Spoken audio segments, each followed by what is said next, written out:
Welcome to MB kitchen. আশা করছি তোমরা সবাই খুব ভালো আছো।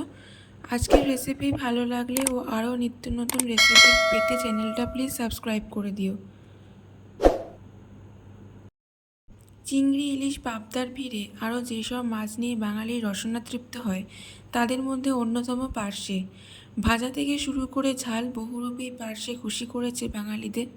পার্শে আসলে এমন একটি মাছ, সর্ষে পোস্ত থেকে টমেটো ঝাল সবেতেই যার অবাধ যাতায়াত।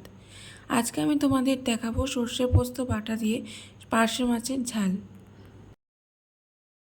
প্রথমে পার্শে মাছগুলো ভালো করে ধুয়ে নুন হলুদ মাখিয়ে ভেজে তুলে নিতে হবে।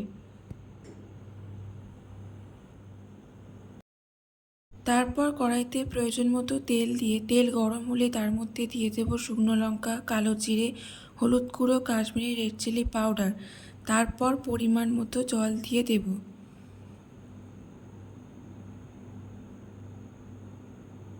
ঝোল ফুটে উঠলে তার মধ্যে দিয়ে দেব ভেজে রাখা পার্শে মাছ। 5 থেকে 7 মিনিট পর দিয়ে দেব সর্ষে পোস্ত, নুন, আদা, কাঁচা লঙ্কা বাটা। সব কিছু ভালো করে মিশিয়ে নিতে হবে। মিনিট 5 পর গরম গরম ভাতের সাথে পরিবেশন করো সর্ষে পোস্ত বাটা দিয়ে পার্শে মাছের ঝাল। আমাকে নিচে কমেন্ট বক্সে অবশ্যই লিখে জানিও তোমাদের কেমন লাগলো আজকের রেসিপি। ভালো লাগলে লাইক, শেয়ার, সাবস্ক্রাইব করতে ভুলবে না। আজকের মতো এই পর্যন্ত। আবার চলে আসবো অন্য কোনো রেসিপি নিয়ে। ততক্ষণ সবাই ভালো থেকো, সুস্থ থেকো, আমার চ্যানেলের পাশে থেকো।